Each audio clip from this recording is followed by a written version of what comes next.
Hey guys, Scott McLaughlin driving the Pennzoil Chevy here with Ben Bretzman, my engineer. It's his second pole in 5 years here at the Indy 500. That's pretty cool. Right? Very cool. Very cool.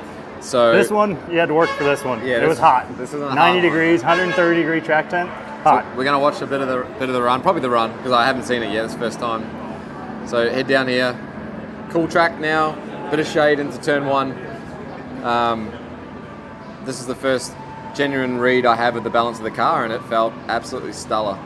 I knew what I had. It was all about trying to open my exits and get a really good run down the straight. It was good. The first run in for the Q12, we had to do a little adjustments to the car, and Scott kind of cleaned up a couple things on his driving, and really showed here on what he was able to do, kind of entry to two and exit to two. And yeah, I was able to really open my line. I haven't been able to do that the last couple of days, and the Fast 12 and this run was the first time I really opened the arc and really carried that speed down the back straight and the front straight. First lap come up, I knew the crowd would be going crazy. It was a 34.5, I think it was. It was like right? The Pacers had just won. Well, they did. And then we got through two, and I was like, please, like, the car's still good. At this point, I still haven't made an adjustment because I feel pretty good with it, and I was surprised. That's usually the key of Indy. You got to really keep up with your tools. At these speeds and these loads, there's a lot of degradation, so you got to stay with it. But it was straightforward here. Yeah, this is the first time where I started thinking, okay, maybe I need to preserve my tyres. So I actually came down a little bit on the front bar. Oh, sorry, on the weight jacker. I think I can't remember now. And felt this at one, and it really turned well through one. But it did start getting a little bit loose. I could just feel the right rear getting a little loose right now. But I knew if I could just control that with some of my tools and my anti-roll bar levers and whatnot, would be okay. And I think at that point it was still a 33.8 or something like that. We were still cooking with gas here, and obviously right about here. So now you're going into 3 and 4 on your third lap, about to start your fourth lap. And the fourth lap at Indy during qualifying is when it gets real hard. The tires are kind of shagged out, and you're asking a lot of everything. I felt like 3 and 4 today was probably easier than 1 and 2. 1 and 2 was probably the most difficult. Heading down now, white flag. I knew this was going to be hard. One was starting to get loose. I actually had like a tiny moment here. I don't know if you saw it. And it was just a tiny little slide. And then I had a tiny little slide through two, but the car was so fast, I was able to still keep the momentum. Personally, once we made it out of 1 and 2, I thought that it was ours, because 3 and 4, like he had said, had been pretty straightforward on this run. Yep. It was just all about hitting his marks, and he did that. Yeah, and I knew that. I actually didn't look at Will and Joseph's second, third, and fourth lap. I knew what they were the first lap, and I knew if I had a big one, it was going to be good, and that worked out good. And they told me when I come across the line that I had got pole, and the greatest pole in my career. So thank you, brother. It was amazing. It was awesome. Fantastic laps. And with that, welcome to the Push to Pass podcast for this Indianapolis 500 race week. I am Derik Vance, and as you see right there I guess to my right, actually be that way, yes. Michael Munro is back joining us. Josh had a prior obligation, and Michael was more than happy to sit in for Josh. Michael, what can we say? The week, or the month, I guess you could say, that everyone here in central Indiana, the state of Indiana, and if you're a race fan altogether, this is the month you've been waiting for. Obviously, we had the Grand Prix first, got that out of the way. But as soon as we were able to turn the page on that Grand Prix, Michael, it was all focus towards the greatest spectacle in racing, which is the Indianapolis 500, the 108th running of the Indianapolis 500 this Sunday. Hopefully Mother Nature cooperates not only on Friday, but Sunday, and we'll talk about more of that as the show rolls on. But Michael, again, glad to have you back here. I know you're glad to be here. And how's everything over there in your neck of the woods? Yeah, everything's pretty good here. Just ready for this weekend. I know the rain is all around. Hopefully it stays away on Sunday and Friday as well, because I know that's the real last time to get on track before Sunday. So looking forward to this weekend for sure. A lot going on in the motorsports world.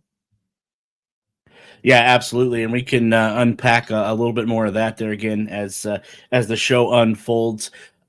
Big show we have planned this evening. We'll be joined here at the bottom half of hour number one by a familiar voice, not only in the high school ranks, but the soccer ranks and then pro football as well. And I'm going to leave it right there at that, unless you are a follower on social media. You know who the guest is, but yes, glad he's able to take a few minutes out of his time here at about 8:25, 8:30. He'll be joining us to talk all things Indianapolis 500, and I know you will hear a familiar voice here not too long. Also, too, we'll have Mike covering the betting aspect of this weekend's race there out at the Indianapolis Motor Speedway. So if you are into betting on IndyCar, definitely pay attention, as Mike usually does week in and week out. He brings the information and knowledge that will put you in the money there when the laps start counting down. But Michael, before we get into previewing the 500, huge qualifying event, or I guess this past weekend, as you've seen there, as we were opening up with Scott McLaughlin and his 4-lap debrief that put him on point when the green flag drops. Hopefully it's Sunday for the Indianapolis 500. What a fast rocket there. I guess submarine, yellow submarine that machine has been dubbed, that the Thirsty Threes over there have. 234 across the board for Scott McLaughlin. But if you thought that was fast and impressive, if you haven't been paying attention, Team Penske swept the first 3 positions. Now, I know a lot of people are going to obviously, roll their eyes a little bit. The controversy that lingers from what happened to Team Penske earlier this year. But be that as it may, Scott McLaughlin 234, Will Power 233, and Joseph Newgarden, the reigning and defending Indianapolis 500 winner at P3. Again, Penske taking the front row. And if a little fact here, if you don't pay attention to IndyCar, this is only the second time in IndyCar history that one team has swept the front row for the race. Again, Team Penske back in 1988 with Rick Mears, again, oddly enough, driving that yellow Pennzoil machine. Danny Sullivan in the middle, and then Al Unser there on the outside. Before we get to talking about the individuals that sweated it out and made the last row, Michael, I want to hear your thoughts on what you thought of qualifying and the impressive front 3 sweep there by the aforementioned Team Penske. Yeah, well, when I think of qualifying, it's always fast. I remember last year sitting up in right past start-finish line watching qualifying, and yeah, Penske's got it. I mean, I would say Chevrolet's got the speed. They took the top 6 in Fast 6. But yeah, just very impressive from Penske, obviously being up there top 1, 2, and 3. McLaughlin and Power just so close. Both runs for the Fast 12 and then for the Fast 6. So it'll be interesting to see how they perform going forward. And then I want to give a shout out to Ed Carpenter Racing and Renus VK. That qualifying session was nasty from the beginning, and they turned it around quickly. I mean, kudos to that team and that organization for putting that car back together in that amount of time. Yeah, absolutely. I actually went on a podcast Sunday morning there live from the track, and that was one of the things we talked about was the fantastic job that that whole 21 crew did with Renus VK obviously wrecking his primary car, going back, getting what they could from it, salvaging what they could from it, put the backup car in play, and Renus VK was able to get into the Fast 12. He does end up qualifying 7th in that car. So yeah, definitely yeoman's work there for Rinus VeeKay. But yeah, impressive to say the least. Team Penske taking 1, 2, 3, and then you talked about the dominance that Chevrolet displayed during qualifying for those 2 days, taking the top 6 spots. Well, Michael, we can stretch that just a little bit farther because you look at the top 10, Chevrolet 8 out of 10 bow ties starting up front. So whatever problem Chevrolet was having on Saturday, they definitely got to work, got their nose to the grindstone, and fixed that. From what I understand, what Chevrolet did when they started finding out the problems with those engines, with the misfires, and ironically, what we're talking about is the same thing, if you were paying attention, that happened to Pato O'Ward to open up 2023 at St. Pete, where he had that engine misfire there for just a split second that cost him the win. They are having a lot of their engine issues. That's what they were. So what Chevy did, and this comes from the PR reps that are up there in the media center. Chevy all day on Saturday, after finding out what was going on with these engines, they went and took to their dyno machines. Now, not only this is how in-depth Chevrolet got in trying to fix this problem.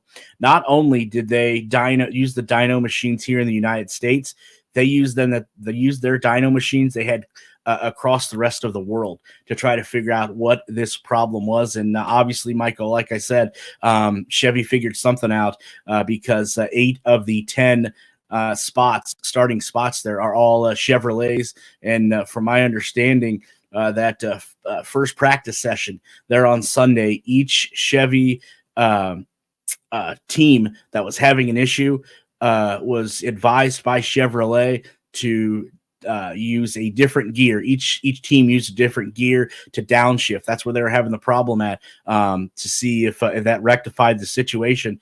And Michael, obviously it did. Yeah, I mean, good work for all those people, men and women at Team Chevy, all over the world. Like you said, I mean, great. Just the technology that's in this series, I don't think it's talked about near enough. And I feel, watching qualifying at home this year, Peacock and Hinchcliffe and Lee Diffie did a really good job of explaining to the fans watching what the different, the weight jacker does, what, tools they have within the car that they're using to make these cars go fast and stay fast for 4 laps. And, just the technology aspect and the resources, not only that Chevy have, but that Honda has as well. It's just very incredible. And I don't think that gets enough spotlight sometimes. And when things happen, normally is when you hear these problems, and that's when you can, show the true depth of your organizations. Yeah, and one more note there in qualifying. I think we would be remiss if we didn't mention the effort that Kyle Larson put in qualifying there. Obviously, well publicized. Kyle doing the double in IndyCar and NASCAR. But the seat time that Kyle could put in during practice, during qualifying, he ends up does make the Fast 12, which got dwindled down to 6. He was on pole for a brief moment, but was knocked off by the next driver, Alexander Rossi. So Kyle Larson is 5th going into Sunday, and you can't say enough things about what Kyle Larson is attempting. Hopefully the rain, like I said, is able to stay away, because I would love to see if Kyle Larson is able to pull this ramaculous feat off. Yeah, I mean, obviously, if you watch the previous episode that I was in, I'm a big race fan, and I come from the NASCAR background. So watching Kyle Larson come up through NASCAR has been very impressive. And when they announced that he was going to do the double, I thought, man, if there's one driver right now that can do it, it would definitely be Kyle Larson. And he's got he's got the potential. The one thing I was listening to a podcast, I think yesterday, and they talked about Kurt Busch's effort back in 2014. And Kurt Busch said that the biggest problem he had was the restarts getting on and off of pit road. He said during the race, he had, he was able to pick up spots and move forward, but the time lost on those restarts by not having that, happen, not being fluid with that, those were the big issues that he had, where he lost some of that track time, or not track time, but some of that space on the track. So I think Kyle Larson will kind of have that same issue, the restarts, pit road. I would have liked to have seen him do a little bit more practice on pit road, coming in, getting into his box, getting out of his box. I think Colton Herta did a really good job with that yesterday. And then the last driver I want to talk about, or kind of just throw out there, the one-off of Dreyer and Reinbold with Ryan Hunter-Reay making the Fast 12.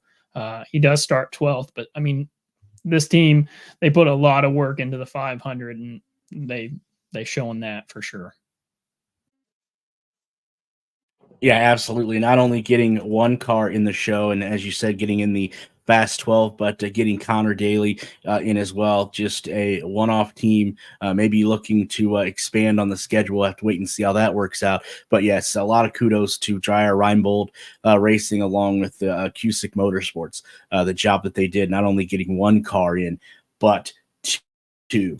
So let's turn the page. Michael, a little bit here, and let's take a look. Let's take a preview here of what to expect coming up on Sunday in the 108th running of the Indianapolis 500, the most exciting month here in the state of Indiana throughout the year. You know it, I know it. Everyone else knows it. Can't wait for it. The countdown begins right after the checkered flag drops on the previous race. But for people that that have never been to the Indianapolis Motor Speedway, this is exactly what you're looking at here. A 2.5 mile oval with 4 corners, 9 degrees of banking. The Indianapolis Motor Speedway does drive more like a road course than an oval, but each corner is different, with weather influencing your car's characteristics. And right now, if you look at the weather forecast, the weather could definitely play a role in Sunday's race. The straightaways are 5/8 of a mile long. Just enough time there, Michael, to catch your breath as you dive into the next corner. Now, here is your spotter guide for the race on Sunday. I know that Nolan Siegel, the 19-year-old rookie, unfortunately couldn't quite make it into the show. I know he's on here, but my advice is if you are watching the race or if you are going to the race, my advice would be to find the most up-to-date, which I do believe it has been released, the newest up-to-date spotter guide there, so you have an idea, because some of these different cars do have different liveries for the 500 than they do throughout the rest of the race calendar. So definitely go pick one of those up. Pretty valuable. It also has, if you are into listening to team communications, it does have what channel. If you do have one of those race radios or scanners, it does show on there what each team's frequency is as well. And then the starting lineup. I know this is probably a little tough to see, but I will read it to everyone. Again, we do have a field of 33 cars. We had 34 entries. Unfortunately, one it did have to go home, and that was Nolan Siegel. But kudos again on a side note. If you caught what Graham Rahal, the kind words that he had to say about Nolan Siegel. I don't have them in front of me, but if you have a few minutes or so, go back and search those to see what Graham had to say about Nolan Siegel, because it just shows the great character and person that Graham Rahal is. But front row, like you said, Scott McLaughlin, Will Power, and Joseph Newgarden. Row 2, Alexander Rossi, Kyle Larson, Santino Ferrucci. Row 3, Renus VK, Pato O'Ward, and Felix Rosenquist. Row 4, Takuma Sato, Kyle Kirkwood, Ryan Hunter-Reay. Row 5, Colton Herta, Alex Pillow, Callum Ilott. Row 6, Marcus Armstrong, Ed Carpenter, and Kiffin Simpson. Row 7, Marco Andretti. Elio Castroneves, who is attempting to win his 5th, that would be a record, 5th Indianapolis 500. And somebody that surprisingly back in the pack a little bit, Scott Dixon. Then it's Augustine Canapino, Stingray Robb, and Christian Rasmussen. Thomas Bloomquist, Roman Grosjean, and Lunas Lundquist. Row 10, Christian Lundgaard, Connor Daly, and Pietro Fittipaldi. And row 11, who sweated it out on Sunday in the last chance qualifying, Catherine Legg, Marcus Ericsson, yes, a former winner of the Indianapolis 500, Marcus Ericsson, and Graham Rahal, who had to have had deja vu all over again on Sunday, as he was the last car to make it in the field of 33. Now, looking at the field, you have past winners: Will Power, Joseph Newgarden, Alexander Rossi, Takuma Sato, Ryan Hunter-Reay, Elio Castroneves, Scott Dixon, and Marcus Ericsson.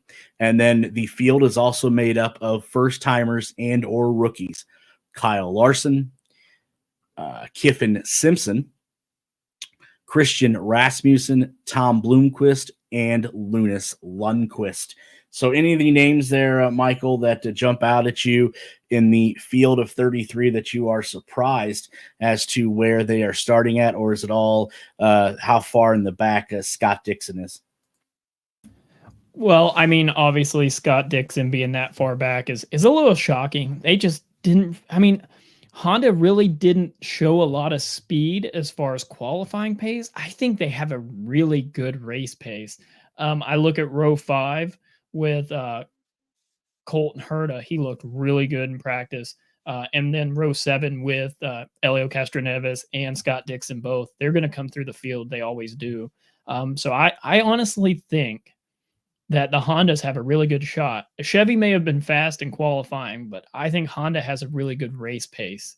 And then obviously you talked about Graham Rahal. Man, how can I just don't understand how they're in that position 2 years in a row, that big of an organization. You have 3 drivers that realistically were fighting there towards the end of day 1 of qualifying. Fittipaldi was back there, Rahal obviously in the last row, and then Lundgaard also back there, and then you have Takuma Sato in the Fast 12. I just don't know how far off this program is when you have your 4th car makes the Fast 12 and your other 3 are fighting towards the back of the pack. So that's a cause for concern for their organization.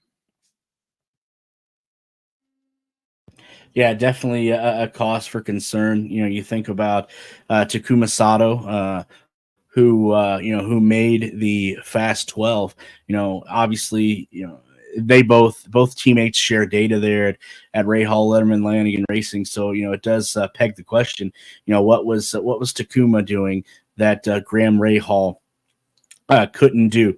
A couple things, a couple keys I'm going to look for on Sunday's races. One, I wonder what the instructions from the captain, Roger Penske, are going to be, because I have a feeling that if these 3 cars that are up front, his 3 cars, get hooked in, get dialed in, they could eventually pull away from the rest of the field. And then, when the money's on the line there, the last few laps, then, I don't know what the instructions are going to be.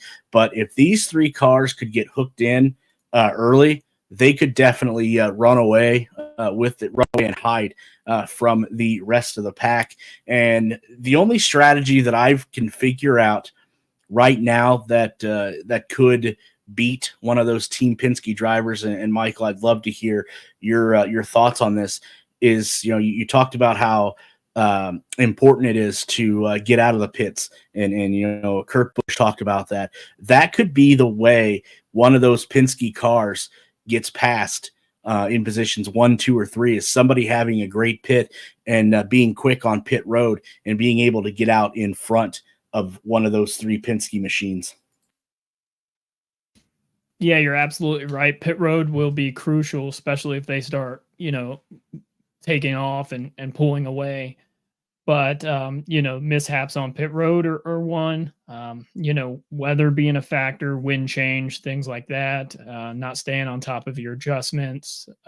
It'd be a big disadvantage. And then, obviously there's the turn two, Calamity Corner, that causes issues as well. So I don't foresee a caution-free race, but I mean, stranger things have happened. But yeah, pit road's going to be crucial for everyone, and then definitely, working to try and get those Penske team mates broke up as quick as possible will be a big challenge as well. Yeah, I said I think those are the two things to look out for. I can't imagine what type of race we could have if both or all three of those Penske cars get hooked in and just stay single file because obviously they showed in qualifying how much more faster that they are. I think a mile an hour or two faster than the rest of the field. Now, I know I put this out on Twitter and on Facebook on the social media pages, and I know Michael, you actually sent the Push to Pass podcast a tweet and asked who we thought was going to win pole for this weekend's race. And here is what the standings look like there, as you've seen. Now, I have stood in the paint from the day that Kyle Larson decided he was going to try to attempt to do the double. That's who I went with. Josh went with Kyle Kirkwood, and then if it wasn't for one Penske car being quicker than him, Devlin had it spot on. He went with Will Power. Again, he just missed it, like I said, by one spot. So the point does go to him, Michael. So this is what it looked like. I said I went with Kyle Larson, and Josh went with Kyle Kirkwood, and then Devlin, who scored the point there, went with Will Power, like I said, who just missed it. Yeah, like I said, and like we've talked about, qualifying was pretty impressive. I was actually looking for Rossi to kind of jump all three of the Penske teams. I know he's been pretty adamant about that and how he's tired of the talk from Penske, and he really wanted that pull, and that's who I was pulling for, honestly. Yeah, you could definitely tell in his body language when he was interviewed how I think annoyed would be probably the key word to use there. How annoyed that Alexander Rossi was that basically anybody else outside of Team Penske was going to be shut out of the pole, and Alexander Rossi did everything humanly possible to try to break that stronghold that Team Penske had on the front row. Unfortunately, just came up a little bit short.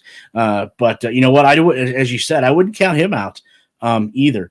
Because obviously he's got one of the next quick cars that is not named Team Penske, and Arrow McLaren, who did a great job in qualifying as well. Let's not knock them. I mean, you got Alexander Rossi right there in the top 10. Obviously, Kyle Larson and Pato O'Ward. So it's there for the taking if they can figure out how to break up again that front row and not allow them to go single file and to get hooked in.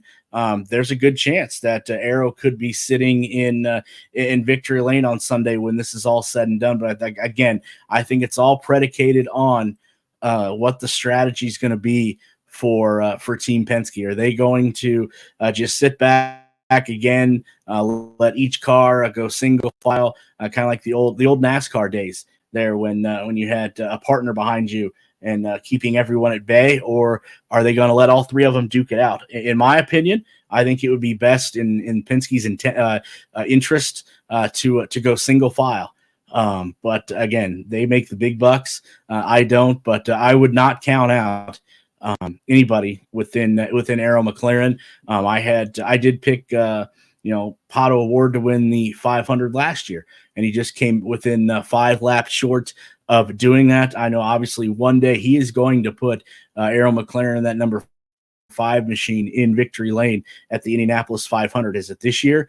We remains to be seen. But Pato and obviously Alexander Rossi, who has won the 500 before as a rookie, the last rookie to do it, definitely has the knowledge of how to get around this place. And we'll just have to wait and see on Sunday who can break that stronghold. Yeah, the Penske stronghold is definitely going to be a key to watch. And then obviously, like we talked about with Chevy, does any of those issues creep back up? Do we have any engine issues from Honda or Chevy? That'll be a big topic, I'm sure, kind of being brought up over and over about the week leading into the 500. So it's definitely something that could definitely reappear. I'm hoping not. I hope the race isn't decided because of a slight engine glitch or a downshift, but it's always possible. Yeah, I do think that is something that's probably sitting in the back of the Chevys the engineers at Chevy's minds. Was that problem solved? Everyone hopes it is, because we want to see the Chevys and Hondas at full capacity. So we are hoping that Chevy was able to fix that that glitch they were having. Absolutely, but again, like you said, that's got to sit in the back of the engineers' minds. If there is a Chevy car leading towards the end of the race, is that engine going to fail, or are they going to be able to to bring that victory home that Chevy obviously covets here at the 500?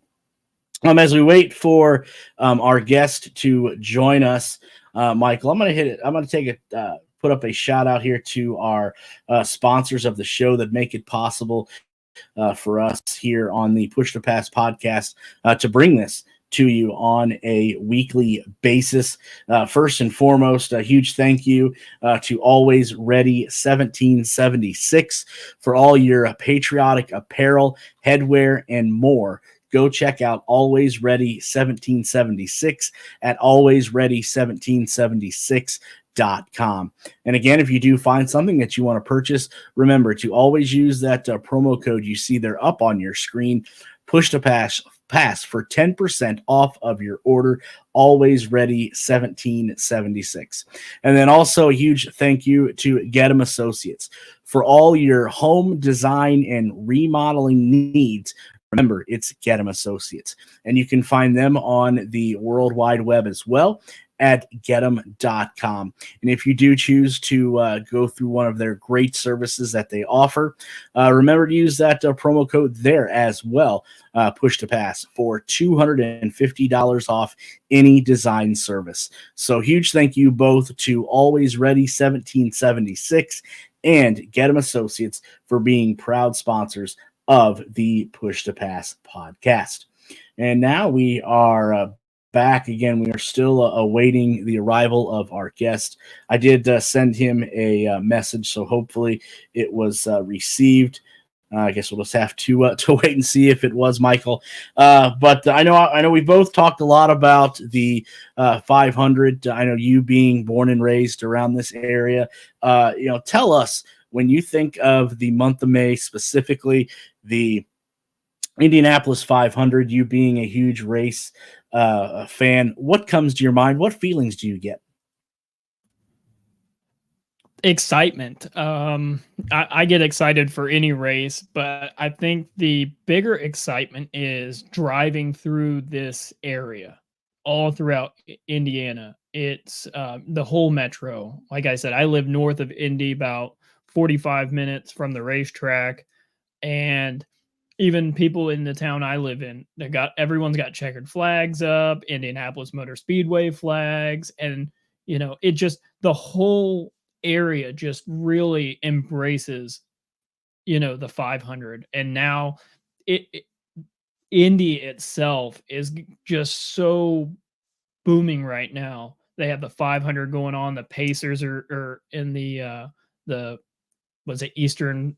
I'm not a basketball fan, but they're in the Eastern Conference Finals, and it's just lining up for Indy to just dominate, and it looks so good.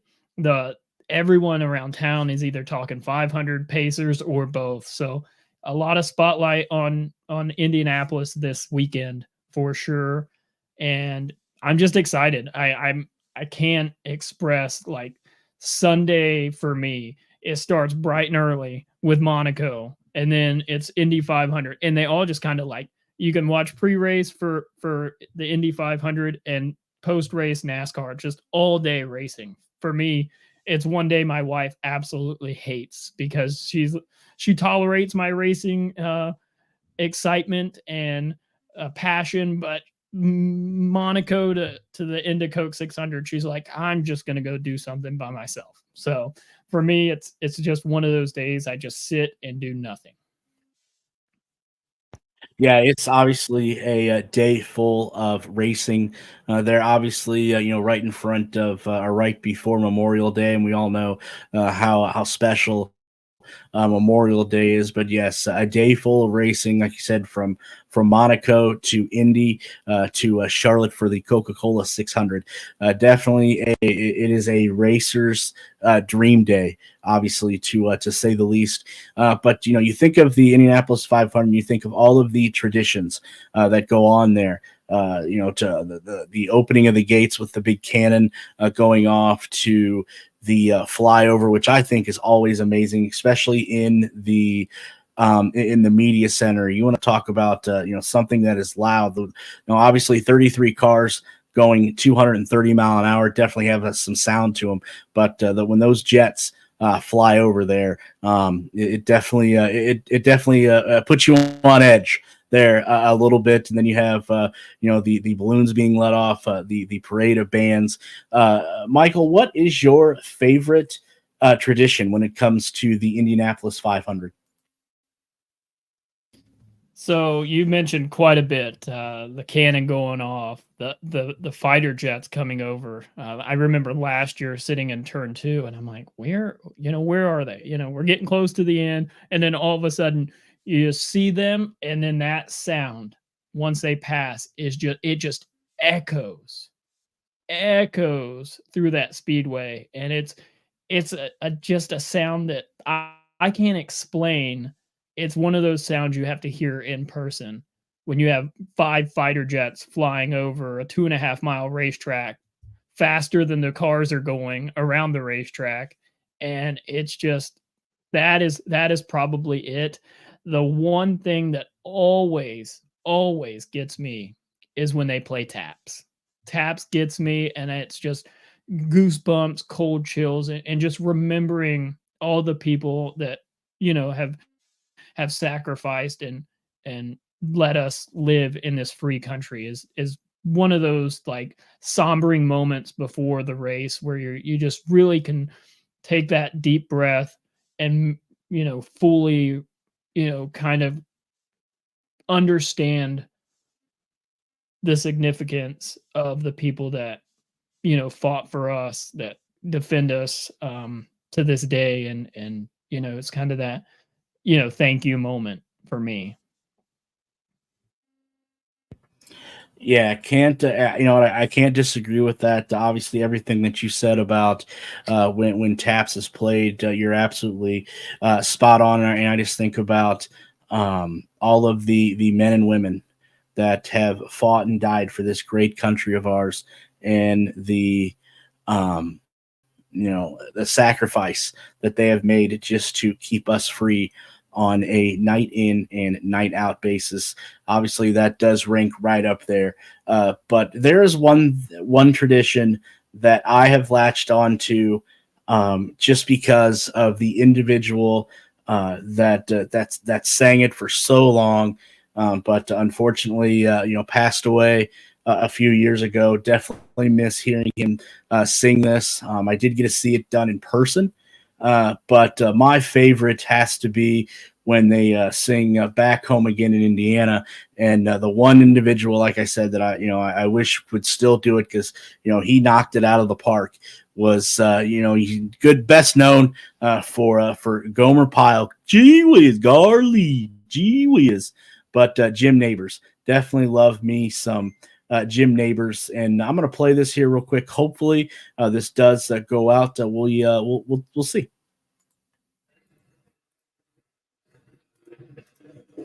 Time now for another Indy 500. We send it back to Dave Calabro for the introduction of the one and only Jim Neighbors. Race fans, please turn your attention to the awards and the victory podium. Since first appearing at the Indianapolis Motor Speedway in 1972, this gentleman has become a cherished icon on race day. He has treasured every moment being with you race fans here at the track and with those millions watching around the world. The words of this special song always strike a chord with all of us, and it never sounded sweeter when sung by this Hoosier at heart. For the 36th and final time, performing Back Home Again in Indiana, please welcome and sing along with the one, the only, our good friend, Mr. Jim Neighbors.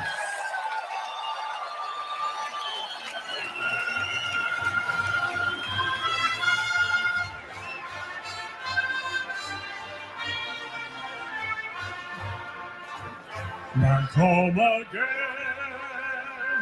in Indiana, and it seems that I can see the gleaming candlelight still burning bright through the sycamores. For me, the new mown hay sends out its fragrance through the fields I used to roam. When I dream about the moonlight on the wabash, how I long for my Indiana home.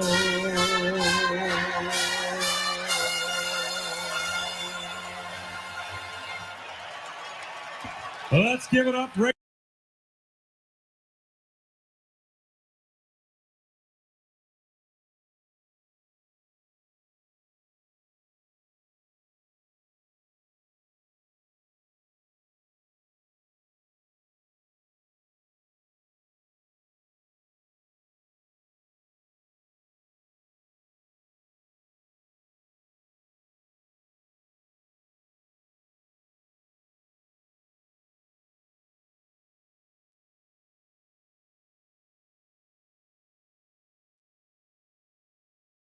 Derik, you're muted. We can't hear you.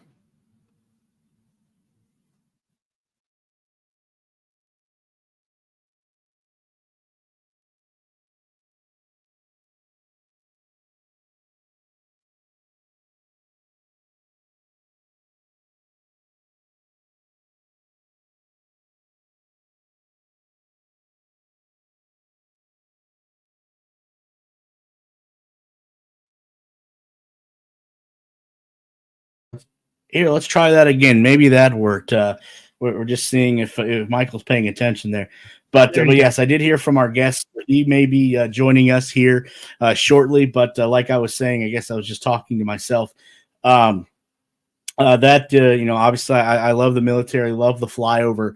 But that right there definitely gets to me. And I do see, Michael, as I just mentioned, our special guest here has just joined us. This gentleman needs no introduction, but I'm going to try to give one into anyway. He is the voice of the Indy 11. He also does the post-game show on the Colts Radio Network, And I don't think I've ever met an individual that has as much passion for high school sports as he does. Yes, I'm talking about the one, the only Greg Rakestraw. Greg, thank you for taking a little bit of time out of your busy schedule today to join us, just talking about what's going to take place there at 16th in Georgetown in just a few days. And I know you have that holds a special place with you. Tell us a little bit about that. Yeah, it's one of the things I learned this lesson very early. I'm now 30 years removed from high school and attended the University of Indianapolis. And then I kind of hit the ground running from a sports knowledge standpoint with the Pacers and Colts, even if I grew up 2 hours south of here and maybe things were more Louisville or Kentucky based, kind of where I grew up. But the one thing that I thought I had a decent level of knowledge of and quickly learned I did not was the Indy 500. I'm getting ready to hop onto a college radio show my freshman year, and there are guys that are breaking down engine and chassis combinations. And I realized that I am significantly out of my depth. Now, these days, there's not exactly everybody's running the Lara. The engine specs are what they are. There's, we can tell the differences between, what the Chevys are doing this year versus a Honda. But that was something that was put into my brain at a very young age as a media member. Hey, study this and learn it quickly. And it is also the advice that I give people that are new to Indianapolis. And I go, learn IndyCar now, because you'll get exposed if you don't during the month of May. And so I'm lucky enough that now 29 years later from that first experience, I get to be a part of the action on race day every year. There was a 5-year stretch where I was busy calling the Division II World Series for NCAA.com. But other than that, as I say this out loud, I think this will be the 19th or the 20th. 19th. It'll be the 19th 500 I have covered in person. So I've been involved with it now for the better part of 30 years. My duties on race day is I get to be part of the morning PA crew, and then post-race get to host the drive home show. As I say, the world's most captive audience, 350,000 people stuck in traffic looking to get home. Those that were listening to the race and not attempting to go to it in the Indianapolis area, you got one place to talk about it. That's our radio show. So I've done that now for the last 11 consecutive 500s. I have been a part of that on 93.5, 107.5 The Fan, and 93 WIBC. Just what you said, Greg, talking about when you come to Indianapolis, you need to, embrace what IndyCar is, especially in the month of May. And I'm, I can contest to that. When I moved here from Ohio, I've heard of the 500, but other than that, I had no idea.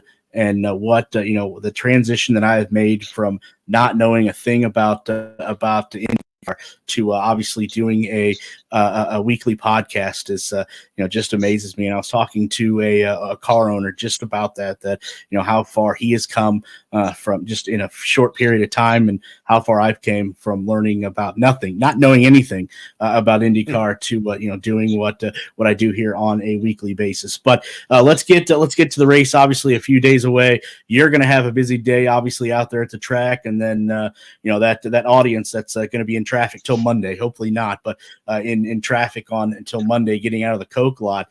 Penske stronghold on the front three. Last time it happened, 1988. We were just talking about, me and Michael, who could break up that Penske stronghold. Alexander Rossi obviously has the fire to do so, and he's not made any bones about it, especially during qualifying. How do you see how this race may play out if Mother Nature doesn't put her hand in it?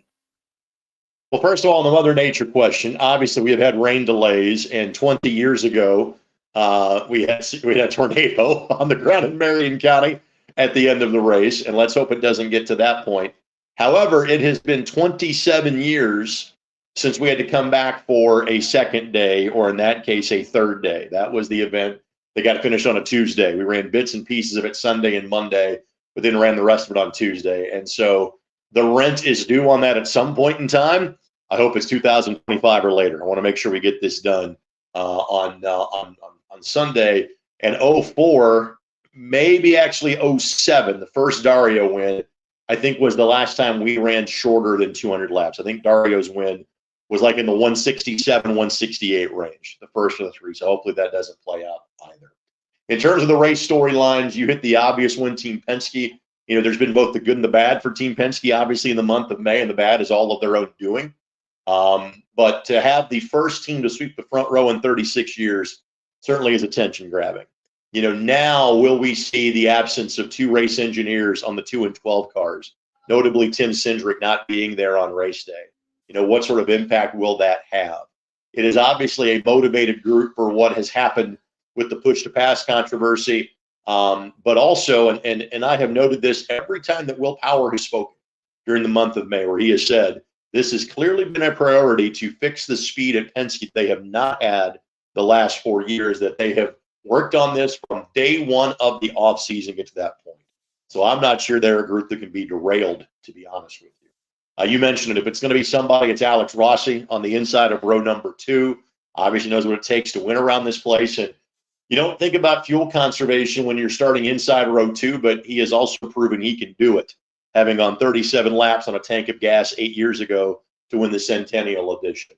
I think because of the Honda engine issues in comparison to Chevy, which I don't think will be as great in terms of qualifying boost, but or lack thereof, but because Scott Dixon is starting on the outside of row 7, which is the furthest back he has started in his 20-plus Indy 500s, I think he will go to fuel conservation mode early.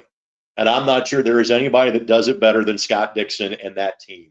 And so this may push them to the strategy that would lead them to the greatest success anyway. And so my guess would be on Sunday is that Scott Dixon, you won't think about him a lot at the start of the race, but you'll talk about him more and more as the race goes along. And magically, you know, the number 9 car will be in the mix at the end. I think Alex Palou would be the same way. And Colton Herta has to be considered in that mix as well. Fastest Andretti car, you know, starting inside row 5, fastest car that missed the fast 12. But Herta has shown some great patience in terms of the points chase so far this year. And I think that will reward him for this race as well. So if you ask me who I realistically think have a chance to win, I think it's all 3 Penskes. I think it's Alexander Rossi. I think it's Colton Herta. I think it's Alex Palou. I think it's Scott Dixon. I think that is largely the group that it would come from, with an outside chance of it being Kyle Larson in his first IndyCar event. Greg, you made some interesting points, and some of the things that I thought about as well as, you know, just what Team Penske did by putting all 3 of their cars on the front row, I thought showed not having crew members, important engineers, just as a testament to the consistency that, you know, Penske has built over the years. So I thought that was impressive by them. And then you touched on another storyline, Kyle Larson. I have stood in the paint as soon as Kyle Larson announced he was going to do the double. I have said, I thought he was going to get the pole, and for a brief minute, I looked like a genius. But I think if there is a dark horse in this front 6 or 7 rows, I'm a betting man. I am putting money on Kyle Larson because he has proven he can drive almost anything. That's fair. He's also hasn't driven this car for 500 miles, for 200 laps, for 800 turns. And while he has the technical talent to pull it off, I think he has to be one of the favorites for next year's 500. You know, when he comes back and does this a second time, having the knowledge of everything in the month of May and having the knowledge of what a race is going to be like, I think even for someone of his talent, and Derik, if you said he's the greatest race car driver in North America, I'm not sure I could argue with that sentiment. But I think it is a heck of an ask to say, hey, you've not done this before, now go win the race. He's sure as heck going to try, don't get me wrong, but I think it's a heck of an ask to go, hey, can you go do this in the first time you've ever run this discipline? So long shot, absolutely. Do I see him on the lead lap for a good chunk of this race? Absolutely. But as you know, one mistake, your day's over. And to not make that mistake doing this for the first time, I think that's a heck of a chance to take. Greg, I wish I could argue your point, but unfortunately, you're going to walk away I with didn't the mean to win. rain on your parade. I still want you rooting for Kyle Larson on Sunday. So don't be Debbie Downer about this, okay? That argument, like you said, but unfortunately, at this moment in time where it sits, you're absolutely spot on as usual. I know you have to go. You got a busy weekend ahead of you, like you said. Again, where gonna people find you this weekend? I know you're gonna be doing some great pre-race coverage there. Where can everybody find you at again? Well, from a race standpoint, my activity is limited to Sunday because in addition to this being race month, I do a lot with college baseball and softball. And so, for example, I'm on ESPN Plus the next 3 days doing Horizon League baseball. You were kind enough to mention being the voice of the Indy 11. They play Phoenix Rising coming up on Saturday night. So as I tell people, I am often a rumor to my family in the month of May, but the Rakestraw kids are well fed and look good from a clothing standpoint for the weeks that follow. But just from an IndyCar standpoint, race day. I'll be the second voice, the third thing you hear when you get to the track at 6 a.m. The air bomb is first. Michael Young goes second. I get to go third. And then when it comes to post-race coverage, as soon as Mark Jane says the greatest spectacle in racing for the final time at approximately 4 o'clock on Sunday afternoon, I'll take over, joined by John Herrick, Kurt Darling. We'll bring you all the winners press conference, third, second place press conference, fastest rookie as well. We'll bring all that to you on 93.5, 107.5 The Fan. And frankly, your best option to listen to the radio at the race is 93 WIBC. Greg, a huge thank you for taking a little bit of time out of your busy schedule to join us. Definitely look forward to seeing you out there on Sunday. Have a good call, and we'll have to catch up down the road sometime. I'd love to come on anytime, and next time I won't be 15 minutes late, Derek. My sincerest apologies. That is all right. You can just buy me an adult beverage next time you see me. But Greg, again, huge thank you, and we'll look forward to seeing you this weekend. You got it, guys. Take care. Enjoy the race. You too. Good stuff there by Greg Rakestraw. Make sure you check him out pre and post race there on 1070 93.1 The Fan. Now it is time. I know this guy's been chomping at the bit for the last couple of weeks to come on here and tell everybody how much money he's made and that he's now living in a beach house in Miami. Okay, maybe not. But, Mike, a lot has gone on here the last couple of weeks since you've been on here. I know we had the Grand Prix, which I know you cashed in on, and now the biggest race of the year that you and Tony look forward to, the Indianapolis 500. Tell us about it. Yeah, man, this is the Super Bowl of IndyCar betting, so I'm psyched. I've been pumped. I've never am on your show holding my phone looking at all the sports books with odds, with props, with top threes, with top fives. So this is awesome. This is I'm like a kid in a candy store, and yeah, we're coming in hot. Back-to-back winners in the last two races with So get the bankroll is full, and I'm ready to blow it all on the 500 and see what happens. So yeah, I'm super excited, man. There's just a ton of bets out there. There's a ton of options out there. Twitter's been blowing up. This is the week that I get more questions about betting from random people than I do, during any other IndyCar race. And there are more people that bet it. So it's awesome. This is, like I said, this is the 1 week, the one race that the sports books pay at least a little bit of attention to. We still had some stragglers. I've seen people haggling a couple of sports books on Twitter to get their act together. Still haven't seen matchups yet, but I mean, Caesars put out a really good menu. I mean, I'm looking at right now, just besides race winner, you got winning nationality, grid position to race winner. There's all these exactas, quinellas. I was just looking at winning team. I think that's super interesting. You can roll with Penske at just over even money, or Ganassi at 5-1 if it plays out like Greg kind of said, which that's kind of one of the angles I think I want to talk about here a little bit. You got top threes, top fives, and then there's all types of stuff in here. You can bet driver finish positions. One that's super interesting, we just talked about Dixon.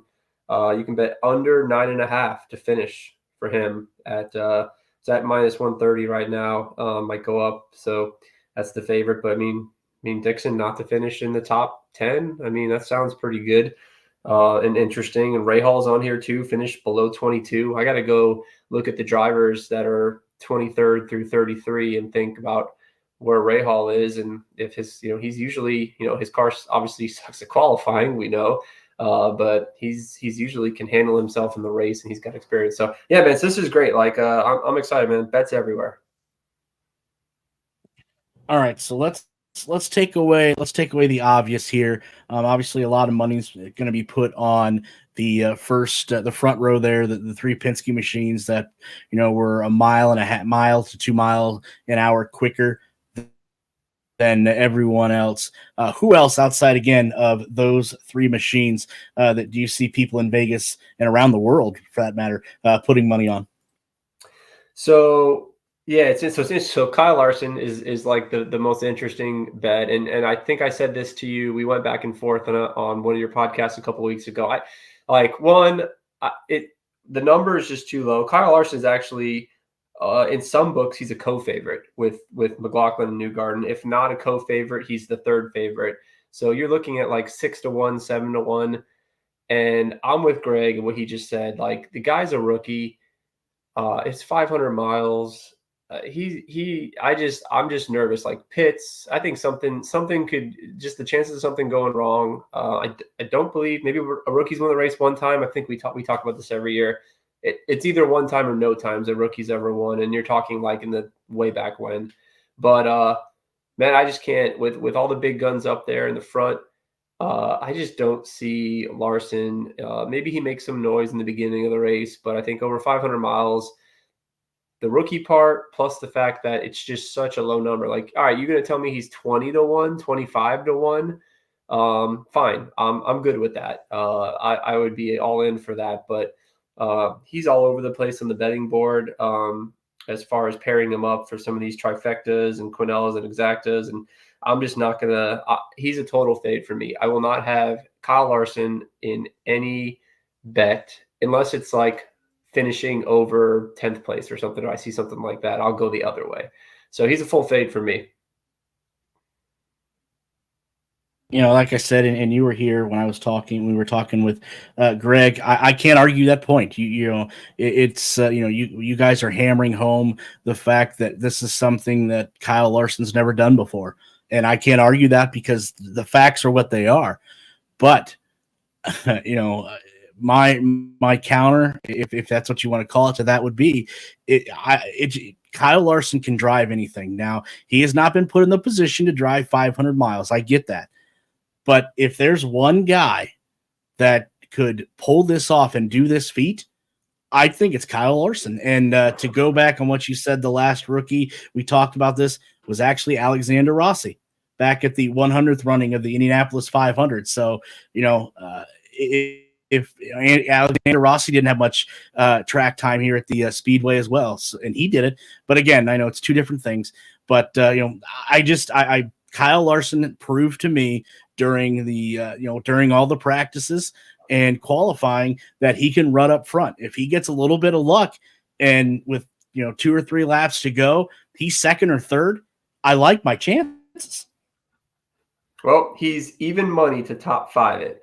So if you think he can hang around, and maybe that's another thing, like the last couple of years, these guys are savvy. Like they know they want to be in second on the last lap with these cars. So, Kyle Larson, like, I don't know if you've seen Ericsson do the weave, you've seen Newgarden. I'm sure Larson does studied up, and I'm sure he knows his stuff, but like, he hasn't actually done it in the car on lap 249.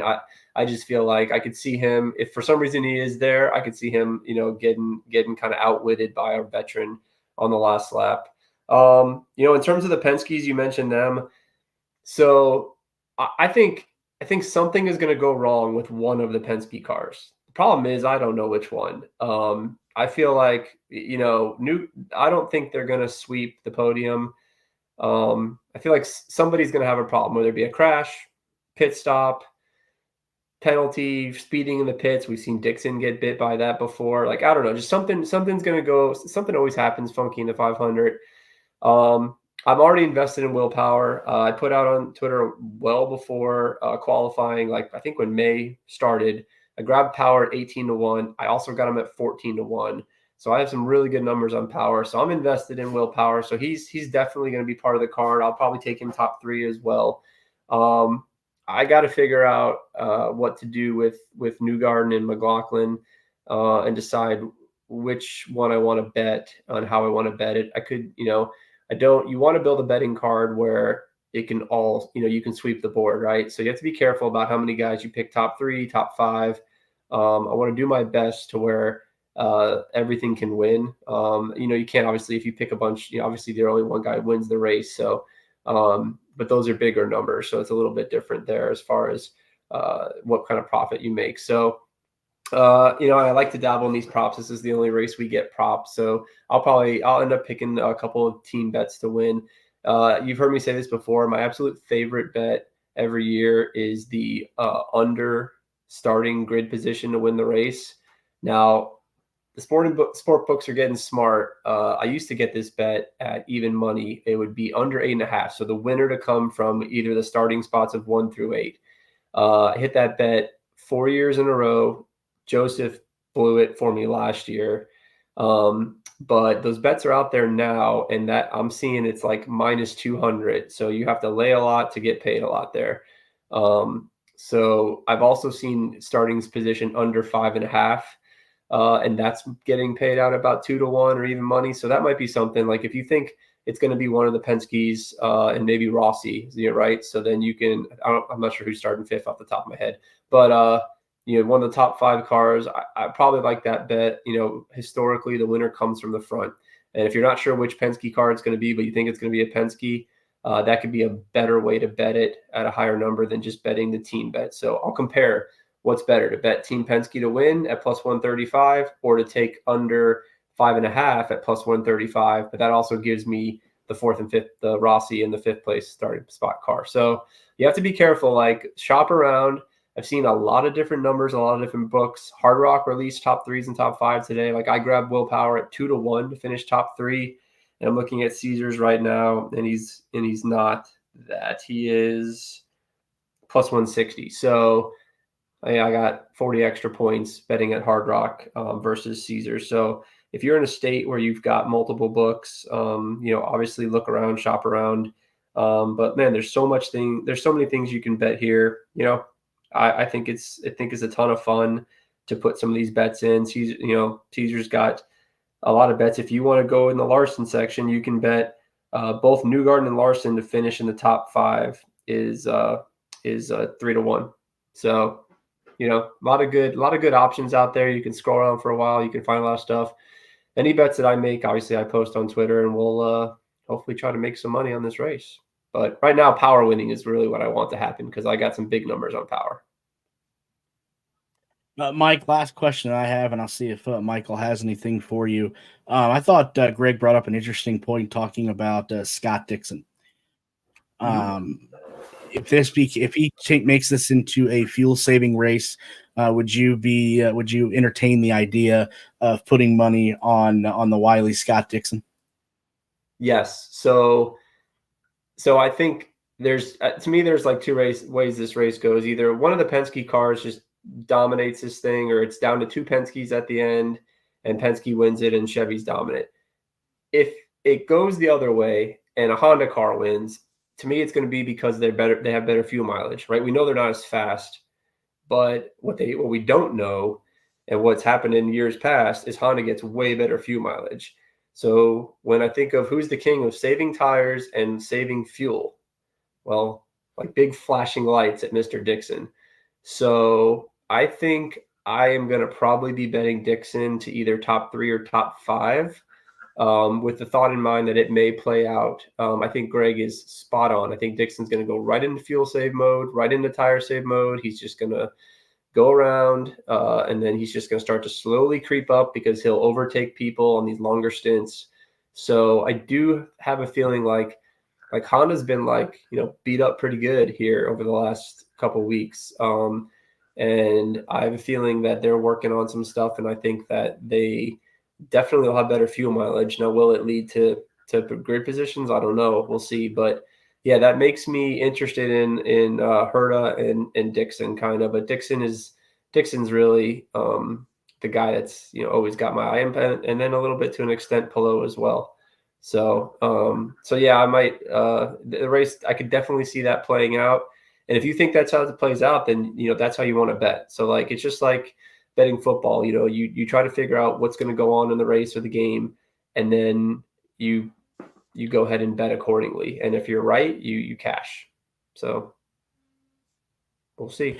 Mike, any questions, or Michael rather, any questions that you would like to throw at Mike here in the betting aspect of this weekend's race? Yeah. So one question really for, I guess, anyone that listens to this that's new to betting as myself. I haven't done any betting. Can you explain like the number system, like if it's negative versus positive in Sure. that aspect, or the higher the number? Because you were talking like 135 to 160, what the difference is in those numbers. Right. So plus is a favorite, or excuse me, minus is a favorite. Plus is like considered like an underdog. So plus 135 means if you bet $100, you're going to get 135 back. You'll win 135, so 235 total. If it was minus 135, you have to bet 135 to win 100. So if you bet 100, you'd actually win like 75, $80, something like that, if you did the math. But so if you just take it in terms of hundreds, you can make it $10. So if you put $10 on willpower to win at 18 to 1 or 1800, like I have it, that $10 pays 180, just add a zero. So if it was minus, that $10 would only pay 4. So you'll see bets like that. Like obviously, like for instance, if I wanted to bet like an easy number here, like a guy, a Newgarden to finish top 10, McLaughlin is minus 500 to finish in the top 10, which that makes sense. He's very likely to finish in the top 10. So if I wanted to win $100, I'd have to spend 500. If I wanted to win $10, I'd have to bet 50. So does that make sense? Yeah, that makes sense. So is there, I'm thinking kind of stock market wise. So if you think he's going to finish outside the top 10, there'd be a different bet for that. So it depends on your sports book. Yeah. So sometimes, it's like, if you want to short a driver, like you would in the stock market, you can bet against them. Now, usually we have matchups bets. Some sports books will offer, like I said, there are some bets here, over under on finishing position. But they try to make those bets pretty much like even both ways. And then they'll, so there's not a ton, but like you might be able to find something like McLaughlin not to finish, or not to finish outside the top 10. And the sports books they're not gonna give away the farm on that. Like the true odds are probably like 5-6 to 1 on your money, but they'll only offer you like 2 to 1. So you have to kind of shop, like you have to look at the different books and kind of find the best numbers. And when you're making your betting card, you have to kind of think, all right, like, like I said, you don't want to pick, you could just pick 5 people to win. And if you do that, if you pick all the top guys, you have to kind of then see like, all right, if 1 wins and 4 loses, do I make any money? Which if you just picked all the top 5 guys and put $10 on all of them, you probably wouldn't make money because the numbers are too low. But if you kind of spread it out and you hit somebody at a bigger number, you could make money. But you want to, like I said, you want to kind of figure out what the story is you're going to tell in the race and say to yourself, okay, I think, I also think O'Ward's going to win. It's one guy I haven't talked about. Like I bet O'Ward. So I think that it's going to be, either some form of power O'Ward 1-2, and then one of the Penske cars 3. So if I think that's going to be the podium, and I'm going to bet that accordingly. And then I think maybe Dixon could get up there, maybe put him as top 5. So like that way, if it ends Power, Pato, Joseph, Dixon, I win all those bets. And then let's say it doesn't work, like say Pato crashes out, I could still win the Power bet. I could still win the Dixon bet. I could still win the Newgarden top 3. So, you have to do a little bit of planning, like figure out what your budget is, figure out how you want to spend it. I would recommend like picking 1 or 2 guys to win and then putting some money on some top 3s and then having a little bit of fun and finding some prop bets on, the team to win or the grid position winner or something like that. And if you want to take a long shot, like, there's a couple 500s ago, I had a Helio top 5 bet at 40 to 1 that hit, where he came, when he was one of the old guys and he got up there. I think it was like 3 500s ago, maybe. So there's a couple of those I'll throw in, like lotto tickets type deal, where I bet $5 at 40 to 1 to win 200. And like that's fun, and it's just something to root for. Maybe something I wouldn't do on a normal race, but something I will do for the 500. One last question for you that kind of popped in my mind. Is there any bets as far as Larson to win both the 500 and the 600 out there?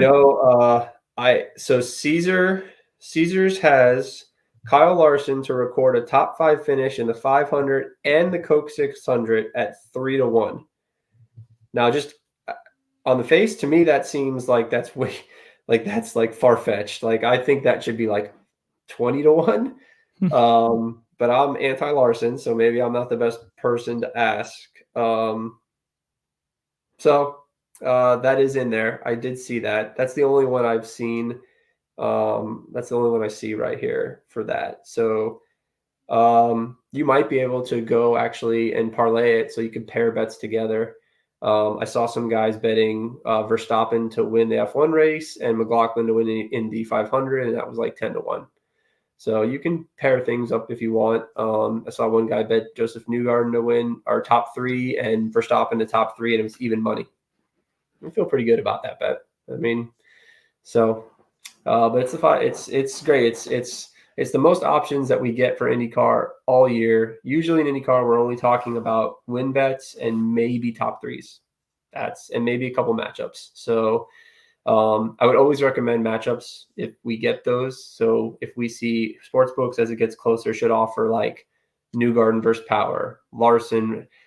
This is where I'll fade Larson. If I get any Penske driver versus Larson, give me the Penske driver.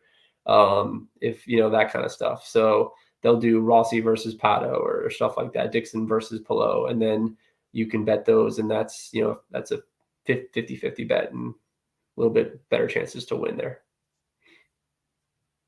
Okay. Mike, good stuff as always. Always a huge thank you for coming on. Should the people be on the lookout for a X Spaces with you and Tony there on Sunday, or nothing's been ironed out yet? We're talking about doing a podcast, YouTube, on the Tony D podcast that he's got. So keep an eye out for that on Tony's Twitter. I'll retweet whatever we do. Also going to jump on with the F1 Money Gang guys who've been getting into IndyCar betting little by little here. So they'll be popping up on different places talking about the race this week. So just follow the Twitter feed or the X feed, and I'll retweet anywhere, and you can listen and hopefully we hand out some winners, make some money. Again, Mike, good stuff as always. Can't wait to see what Sunday brings. Hopefully, it brings range in some money along with everyone else. We will talk in 1 week's time to see how you did. All right, guys, enjoy the race. You too, Mike. Good stuff there. Can't wait to see what Sunday brings for everyone, especially in the betting aspect of things. Michael, I think that about wraps it up for this episode here. I think we did a great job in detailing and discussion of what's going to take place there on Sunday. But before you go, something I'm going to start with all of our special guests, special co-hosts that we have going forward. I know I talked to Josh about this, and I thought maybe starting it next year, but you know what? We'll kick things off here and now. I'm going to ask you for a race pick for Sunday and hold you to it. So, Michael, who do you have? It's a loaded question for sure, especially with everything on the line for the 500. I'm going with a first time winner. I'm going to stick with Colton Herta. Can't fault you for that, as Greg talked about and Mike did as well. Colton Herta having a good odds, good opportunity there to take the checkered on Sunday. Myself, along with Josh and Devlin, we will put our picks out on Sunday, and then we'll come back and compare them with Michael's in 1 week's time. But again, first, a huge thank you to Michael for joining in on such short notice. he's always prepared and brings the knowledge and information of IndyCar when called upon. So definitely thank him for that. Also, huge thank you to Greg Rakestraw for taking a few minutes out of his time to spend with us. Hopefully you, if you're not going to the race, spend your Sunday listening to him pre and post race. And then, as always, huge thank you to Mike for all of the betting angles that he brings to the show as well.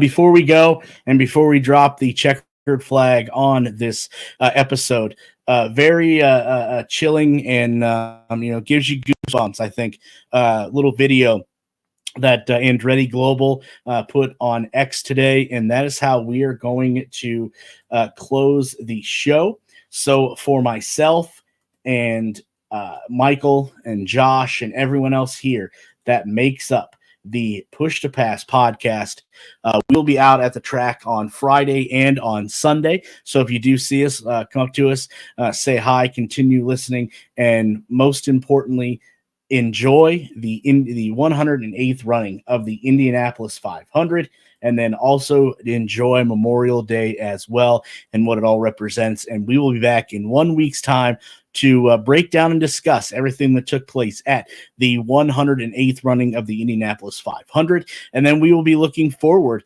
to the Detroit Grand Prix that we will be attending there as well. So until next Tuesday, so long, everybody. Dear Indianapolis,